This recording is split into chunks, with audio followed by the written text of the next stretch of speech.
Welcome to our Banoffee Pie workshop in celebration of National Pie Week. I know it's not pastry, but we did pastry last year, so we thought, you know what, let's go a different route and go with a Banoffee Pie. So I'll wait a minute for everyone to log on and find us. But before we start, just to let you know, Virtual Village Hall have got a survey. They're going to post the link for you. If you have an opportunity to fill it out, give some feedback, just to see how they're doing, what you've taken part in, how it's helped you, and any way they can do anything better. So yeah, any improvements they can make. So do have a look at that. If you've got a few minutes to fill that out, they would really appreciate it. Right, so I'll go through what we've got in terms of ingredients, and then I'll repeat. So if you're a bit late, don't worry. But I'm going to be using an 8-inch pan. You don't have to use a pan. You could use a dish of some sort, just something that you can hold the pie in, and you can cut it either from the dish, like a quiche dish or a pie dish, or this is spring release, so there we are, spring release. So I put a bit of parchment paper on the bottom that I've just stuck down with a bit of butter, just so when this is done, I can take it off and slide it onto a plate. But a dish is also fine. So if you're following along, please do say hello. Tell us where you're from, what's the weather doing. It's actually quite cold here in Hampshire. And actually, well, it's getting on a bit now, isn't it? So it is looking a bit duller. But we've had a nice, shiny, kind of sunny day at least. Right, other bits you're going to need. Some biscuits. Now, I am partial to a bit of chocolate. So I have got some digestives, which are chocolate digestives. It doesn't really matter what you use. You can have digestives, you can use chocolate ones, you could use bourbons. You don't want too much of a kind of centre, but you can get away with it. But, you know, hobnob, shortbread, whatever you fancy. But I've just gone for some nice chocolate digestives. And then I've got some butter, which is melted over in my pan. So I've got some butter. I've got some Carnation condensed milk. This is a caramel one because I'm a cheat. So this is already ready to use in its caramel form. But if you're making your own, I will let you know what you need to do to make a tin of Carnation in condensed milk or other brands, into a caramel. So we can discuss that. And then I've got some bananas. I'm awful with bananas because the minute they go slightly black, I don't really want to use them. I like them when they're almost greeny yellow. But if they're ripe, they make really good bananas for a banoffee pie. And then I've got some delicious chocolate to grate on top. So, and I've got some cream in the fridge as well. So that's as much as we're going to use today. It's a nice, simple recipe, and it will be ready once, there's no baking it. So we're going to literally make it up and then we're going to chill it. So first things first, we need to get 250 grams of biscuits and crush it. Now, you can do this with a rolling, get your biscuits, put them in a bowl and use the end of a rolling pin to smash them up. You could put your biscuits into a bag, like a thicker kind of sandwich bag, and crush it up in there with a rolling pin. Or you can use a food processor. Afternoon, Irene. Hi, Angela. So I'm just going to go through what we're doing bit by bit. So if you have only just come on, don't worry. I've just been talking about the survey that Virtual Village Hall have put together for anyone to fill out, and what we're going to be using today. But we're going to go through it all anyway, so don't worry. So I've got 250 grams of digestive biscuits. As I said, I'm using chocolate digestives. Cody May says hi too. Hi, Cody May. Nice of you to join us. As I said, you don't have to have a food processor to get your biscuits done. You can bash them with a rolling pin. But for ease, this is a bit quicker and a bit noisier. So sorry about this. We find out when you do this that still, whatever you do, you end up with like a whole biscuit left there, don't you? Give it a bit of a shake. I think we're there. There we go. Do find processor is quite useful, but I have done this many times with biscuits in a bag, crush them with a rolling pin. Takes a bit more time, but it's just as good. So there is my biscuit crumbs. Please say measurements you go along because I missed the beginning. Don't worry ahead that I will. So that's 250 grams of biscuits. And that's all crushed up. 250 grams of biscuits. And we're going to add to that 150 ml of melted butter. Now, I would always use butter rather than margarine because we're going to be putting it into the fridge afterwards, and butter sets better than margarine. Hello, this looks like it's going to be amazing, says Pip. I hope so. I do like a banoffee pie. So if you thought, oh, you know what, pies, I like to be traditional, go check out the apple pie on Virtual Village Hall that we did last year and have 2 pies, do different ones. But I like a banoffee pie. And I think it's a really good way of using the leftover bananas. As I said, I don't overly like bananas when they go overripe, but this is a good way of using them up. Right, so I've literally just put my 150 grams of melted butter into the biscuits and gave it a stir. And now I'm going to tip it into my dish. Now, my cake tin is an 8-inch. As I said, you don't have to use a cake tin. You could use a pie dish or a quiche dish, anything that you have, because you can cut a slice from the bowl. I think I'm just so used to making things that come away and sit on a cake board. It's my go-to to use a spring-form tin, but you certainly don't have to. Now, what you want to do is spread, I'm using the back of a spoon, is to spread the biscuit mixture on the bottom of the tin and a little bit up the sides. And all we want is just to hold a little bit of that caramel inside a shallow base. So you don't need it going really high up, just a little bit, just a little bit of a lip up the sides. So I'll show you mine as I go. If you did cheesecake with us, we did a biscuit base then, and we kept it quite thick and flat. This one, we could go thinner, but we want, I suppose, a crust going up the side, if you want to call it that.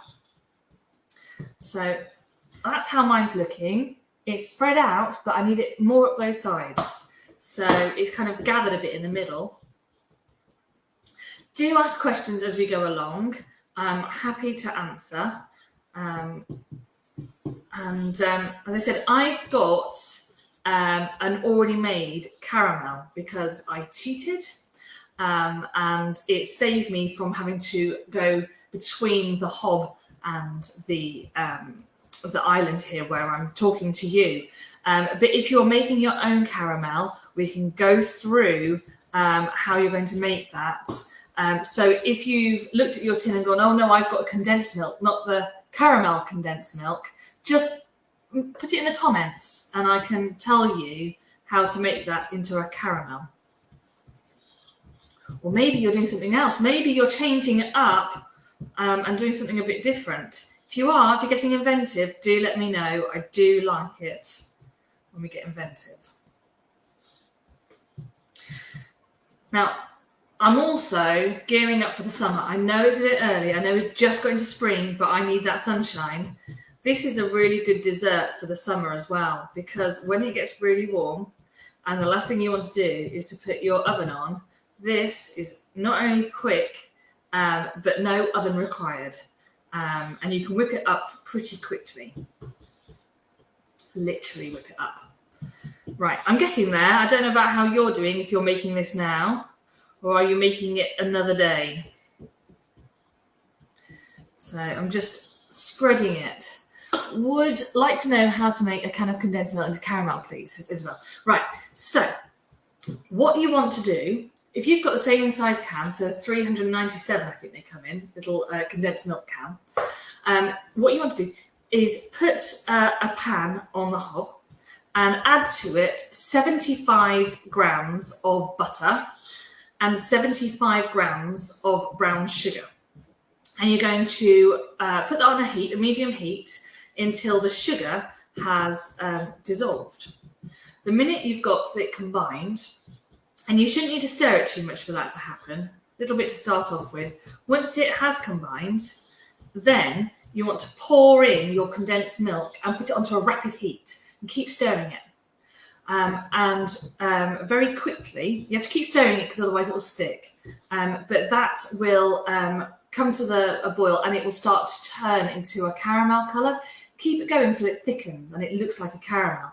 It should look something like that kind of colour. I don't want to tip it over onto my computer there. But that's how you make your own caramel. So 75 grams of butter and 75 grams of brown sugar. Heat it up until the sugar's dissolved, and then put in your condensed milk and keep stirring it until it's turned colour into a caramel colour and thickened. Hi, can you recommend something to replace coffee, please? Joyce, coffee. I'm not using coffee today. What do you need to replace what are you using the coffee for? And I'll come up with a replacement for you. And no problem, Isabel. There we go. So that is just slightly up the side, if you can see, and it covers the base. So that, if you're doing this, you could put that in the fridge for a bit and let it chill. I don't really see the point, if I'm honest. I mean, yes, it stops your mixtures from kind of getting combined, but I don't think that's going to happen particularly. We've got it nice and condensed. What I would do with your caramel is just give it a stir up. In fact, I'm going to use a bigger spoon. Give it a stir up just so we loosen it, because what we don't want to do is to pull the base away from the bottom of the dish. So I'm just stirring that just to get it a bit looser, and then I'm just going to put blobs of it everywhere. Now this is a whole can, so this is 397 grams. I'm sure there's a reason why it's 397 and not 400. But all you need to do is spread this out onto the base. I'll show you mine as I go. Just give it a spread. This will set a bit more when we put it in the fridge. And it'll be nice in time for pudding tonight. There we go. Now that caramel, you could use that on other recipes as well. So if you like a millionaire's shortbread, it's good for that, as is your homemade caramel if you decide to go that way.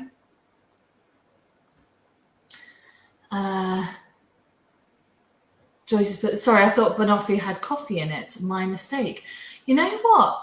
Recipes do different things. Maybe there is, but not in this one. So you're okay. Don't worry. You solved the problem. There's no coffee to replace. If you've made your own caramel, do you chill it before spreading it on a biscuit base? You will need it to not be hot. So warm's okay because you want it to be spreadable, but just I wouldn't put it in really, really hot. I'd probably put your biscuit base into the fridge so that when the caramel hits it, it'll cool it down a bit anyway. So you've got a bit more work to do if you're making your own caramel, but it isn't too much work, and you shouldn't have to wait too long. You can put it into your base when it's warm. Now I will show you this, promise. There we go. Can you see that? It's just, my biscuit base is just slightly higher than the caramel. So that when you cut it, even when it hardens a little bit, it's not going to fall out. Right, I think that's all I can get out of that. There we go. So again, if you wanted to, you could chill it at this stage, but I don't think we need to. I mean, if you were busy and you're doing other things, at each stage you could wait, particularly as you said, if you're making your own caramel sauce. But the whole reason I chose this recipe was that it's a nice, quick recipe. And I'm aware that, you know, life is getting busier again. Things are opened up, and there's places that people go. So this is a nice, quick one to do. There we go. Right, I've got 3 good-sized bananas actually, and they were bought a few days ago, so they've got the kind of black spots over them, so they're softer. They're not mushy, but they are softer.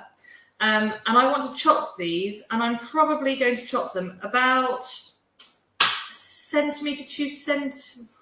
You know what? I should have measured it, shouldn't I? About a finger's width, not that way. That, you know, on finger's width. You want a chunk. You want to be able to taste the banana.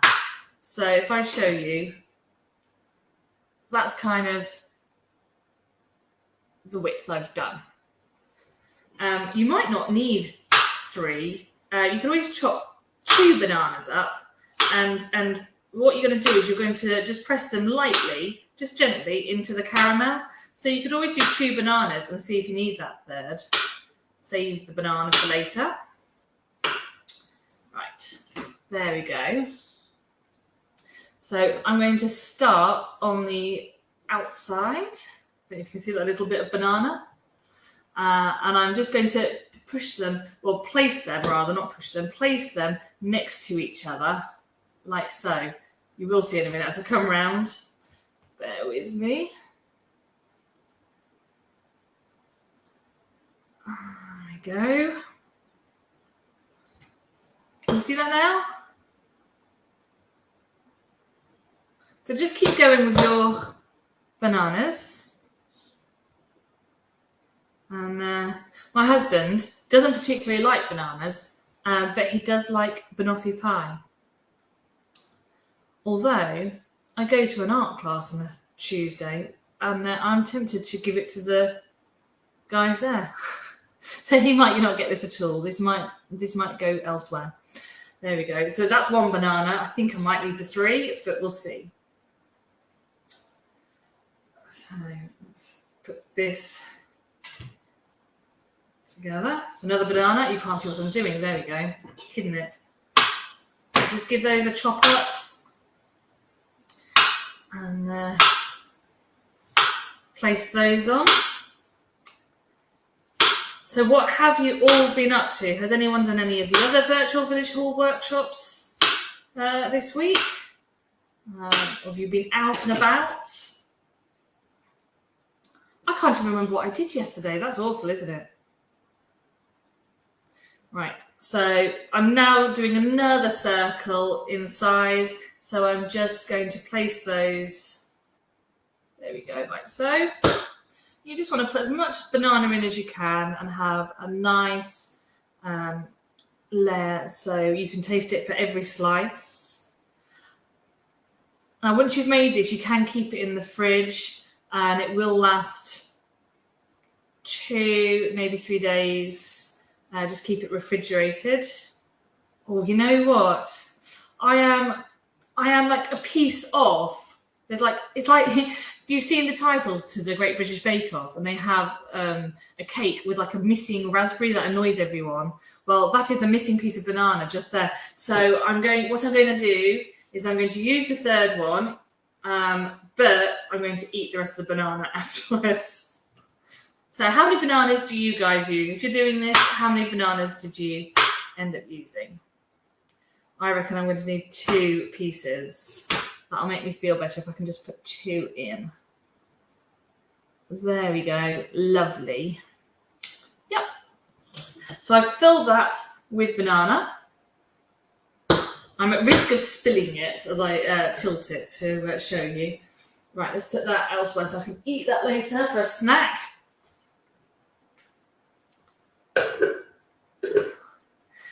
So we're doing well. This is not the most arduous of jobs. So now we're going to use some cream to put on top. I watched a mosaic class. Perhaps I could make your pie whilst making a mosaic. That sounds messy, Joyce, but I would like to see the results of that. Bear with me. You might invent something new, some kind of mosaicked bananas. Eat your pie whilst making a mosaic. yeah, you can do that. Right, so I've got a pot of double cream. Now, depending what you get, you might find it is just under 300 ml, or you might find it is 300 ml. So whatever you've got, you can use a whole pot of cream. So I'm going to pour that. I do find keeping the cream in the fridge until I'm ready to whip it up does help. Occasionally, it whisks up really fast, and other times it seems to take forever. But what I have noticed is if it's cold, it does better. So I'm using this metal bowl and an electric whisk. You can do this with a hand whisk, so you don't need any electrical contraptions particularly, but it is quicker and it saves your arm a bit. So if you have one, use one. If you don't, then you get brownie points, bonus points for a bit of a workout. So I'm going to put this on high speed, but whatever you've got.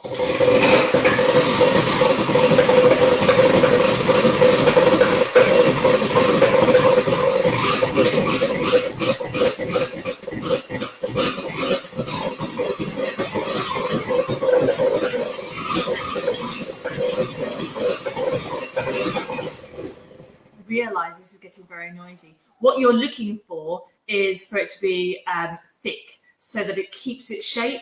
I will show you when I get to that point, but we're not there yet.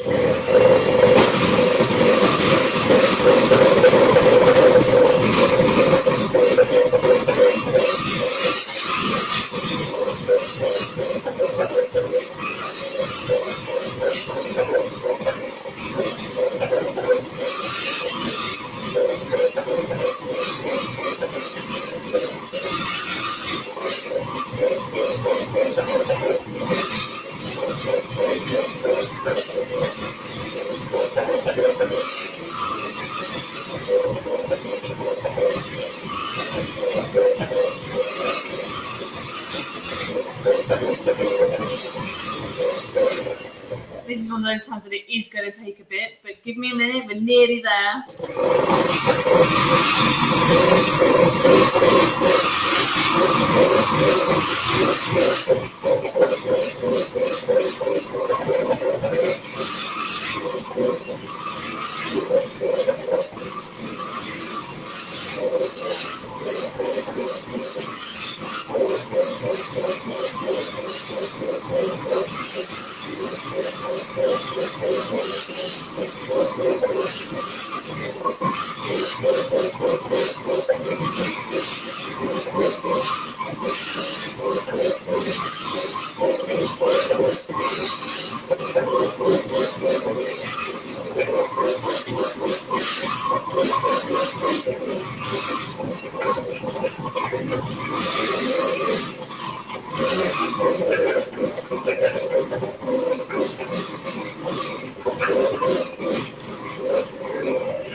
There, that took a bit.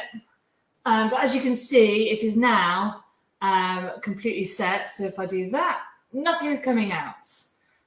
So all I did was kept whisking it until you could start to see like a ribbon forming as I was using the whisks. And then it gets to a point that it actually kind of, it comes together nice and thick, but it's, and then I stopped. The minute it comes together and it's thick, I'm going to stop. So you now want to put your cream over the bananas. Now, again, like I said about the base, I would do this in bits. I would just pop like a spoonful around it, just so that we don't put it all in one place and then drag the cream across the pie, and then we could risk the bananas kind of coming with it. You could, if you wanted to be really fancy, you could pipe this on, which I could have done, but not everyone has piping bags. You could make your own from a sandwich bag and cut the corner, I suppose, and then just pipe little amounts across the pie. I have to say, when it comes to things like banoffee pie and meringues, actually, I quite like them rustic. To me, cakes are a bit different with what I do with the novelty cakes particularly, but I like something that has texture that makes you really want to dig into it. So I'll just scrape that out. There we go.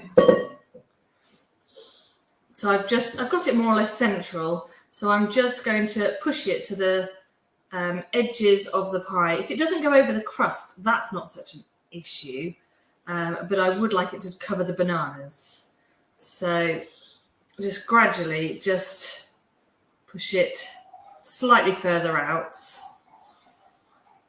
There we go. Apologies if you can hear a light amount of dog barking. I'm babysitting a dog who is particularly noisy. So I might have to go and stop them. Bear with me. We'll see if they calm down. Maybe that we have a delivery. Hang on, I'm just going to stop them. Sorry about this, guys.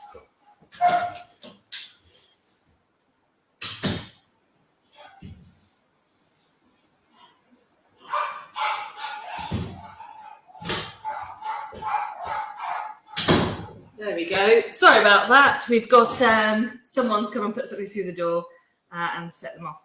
There we go. So you can have fun decorating this. So all I've done is put it on the top there.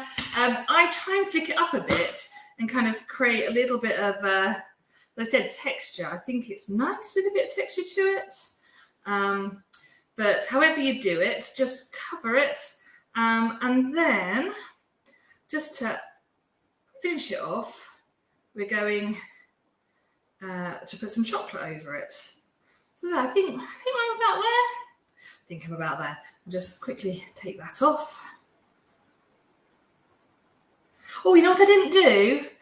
Sorry, Catherine, your dogs are joining in now. If you want to, it's optional, and I didn't do it. Is if you want to sweeten your cream, you can add a little bit of icing sugar to it. To be honest, I don't normally. I put it into the ingredients, but I quite like fresh cream as it is. But if you do want to sweeten it, do feel free to put a bit of icing sugar into it. But because you've got the chocolate, you've got that sweetness from that, and of course the caramel.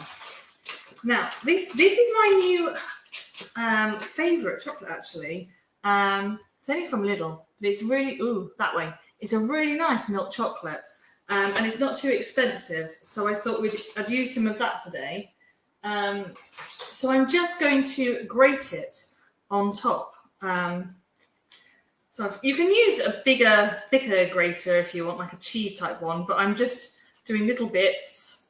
And just putting that all over the top before putting this in to set. There we go. Have I set anyone else's dogs off on that little barkathon there?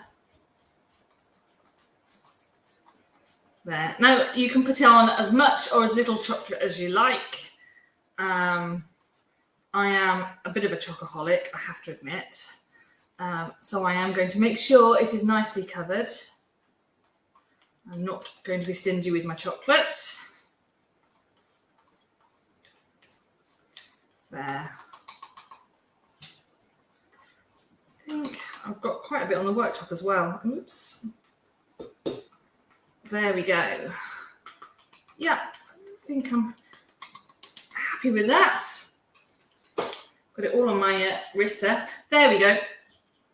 So that's the top there. So we've got, just do a quick little recap. We've got the digestive biscuits and the melted butter. We crushed the biscuits up, added the melted butter, made the base. And then we've added the caramel and then the sliced bananas, topped it off with some whipped cream and then some chocolate shavings. Now you need to put that into your fridge for a few hours. You can leave it in for a bit longer. You might be all right to slice it after a couple of hours, but I'd say 3 is probably the kind of average. So put it in and then enjoy and celebrate National Pie Day. So, or not week even. So I hope you've enjoyed doing that. If you do it later, then just make sure you've got enough time, or you can leave it overnight so it's ready for the next day. But just give yourself enough time to chill it down before you eat it. So that's it, guys. If there's no questions, I'll give you a minute just to see if anyone has any. But do share your results, post your photos onto Virtual Village Hall. We'd love to see them. And remember, there is a survey that you can do to kind of give your opinions and voice anything that you'd like to say. Thank you, Catherine. It does look rather yummy. I'm going to have to wait now. I'll have my fresh banana to keep me going, and then we'll have this for dinner. Or I'll take it to art group and they can all enjoy it with me. Yeah, enjoy, guys. Thanks for joining me, and I'll see you again soon. Okay, bye.